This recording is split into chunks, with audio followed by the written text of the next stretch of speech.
മോനെ അമ്മ ഇവിടെ ഇല്ലേ? ആ അമ്മ ഇവിടെ ഉണ്ടല്ലോ. അമ്മേ ആ ആ സന്ധ്യ പോ നമുക്ക്. എങ്ങോട്ടാ അമ്മേ പോന്നെ? മോനെ ഞങ്ങൾ ഹെവി വെഹിക്കിൾ ലൈസൻസ് എടുക്കാൻ പോവാണ്. Heavy vehicle ലൈസൻസോ?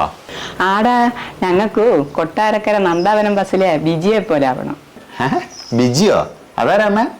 ഈ ബിജി ഇല്ലേ 3 വർഷമായിട്ട് ബസ് ഡ്രൈവറാ മോനെ. ചിലപ്പോ കണ്ടക്ടറും ആവും. നേരെ ചൊവ്വ സ്കൂട്ടർ ഓടിക്കാനോടെ നിങ്ങളാണോ ബസ് ഓടിക്കുന്നത്? നിങ്ങൾ സ്കൂട്ടർ ഓടിക്കുമോ ചുണ്ടൊക്കെ ഇങ്ങനെ കടിച്ചു പിടിച്ചിട്ട് ഇങ്ങനെ ഹനുമാനെ പോലെ ഒരു പോക്കുണ്ട്, കാലും താഴ്ത്തി വെച്ചിട്ട്. അന്നേരം ഞങ്ങൾക്ക് മനസ്സിലാവുക ഇത് വണ്ടി നിർത്താൻ പോവുകയാണല്ലോ എന്ന്. അങ്ങനെയുള്ള നിങ്ങൾ ബസ് ഓടിച്ചാലുള്ള സ്ഥിതി എന്തായിരിക്കും? സ്ത്രീകള് സ്വകാര്യ ബസിന്റെ ഡ്രൈവർ ആയാല് എല്ലാം ശരിയാവുന്ന MBD പറഞ്ഞിരിക്കുന്നത്. ഓ, ജനസംഖ്യ കുറക്കാനുള്ള സർക്കാരിന്റെ പുതിയ നയമായിരിക്കും അല്ലേ? നിങ്ങളാണുങ്ങൾ കുത്തകയാക്കി വെച്ചത്. ഞങ്ങൾക്കും പറ്റുമെന്ന് കാണിച്ചു തരാടാ. അതുമാത്രല്ല, യാത്രക്കാരുടെ സുരക്ഷയാണ് പ്രധാനം. ആ, അപകടം കുറക്കാനേ വണ്ടികൾക്ക് വെള്ള പെയിന്റ് അടിക്കാൻ പറഞ്ഞ ടീമാ. ആദ്യം റോഡിന്റെ വീതി കൂട്ടാൻ നോക്ക്. എന്തൊക്കെ പറഞ്ഞാലോ ഞാള് ബസ് ഓടിക്കൂ. സ്ത്രീകൾ സ്വകാര്യ ബസ്സിന്റെ ഡ്രൈവർമാരാകുന്നതിൽ എനിക്ക് തർക്കമൊന്നുമില്ല.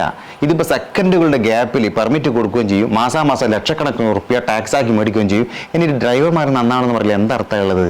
ലഹരി ഉപയോഗിച്ച് വണ്ടി ഓടിക്കുന്ന കുറേ എണ്ണം ഉണ്ടല്ലോ, അതിനൊരു അറുതി വരുമല്ലോ. സത്യം പറയല സന്ദേശി, ഇതെല്ലാം മാറണമെങ്കിൽ റോഡിൽ തോന്നിയാസം കളിക്കുന്നവർക്ക് നല്ല ശിക്ഷ കൊടുക്കണം, നല്ല ഫൈനും. ഇതേ ഡ്രൈവർമാരെ അങ്ങ് ദുബായിലൊക്കെ പോയി കഴിഞ്ഞാൽ മര്യാദക്ക് വണ്ടി ഓടിക്കൂ. എന്താ കാരണം?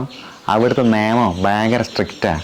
ഇവിടുത്തെ നിയമ സംവിധാനങ്ങൾ തന്നെയാണ് ഇവിടുത്തെ പരാജയം. അല്ലാണ്ട് ബസ് ഇപ്പോൾ ആണുങ്ങൾ ഓടിച്ചാലും പെണ്ണുങ്ങൾ ഓടിച്ചാലും എല്ലാം കണക്ക് തന്നെയാ.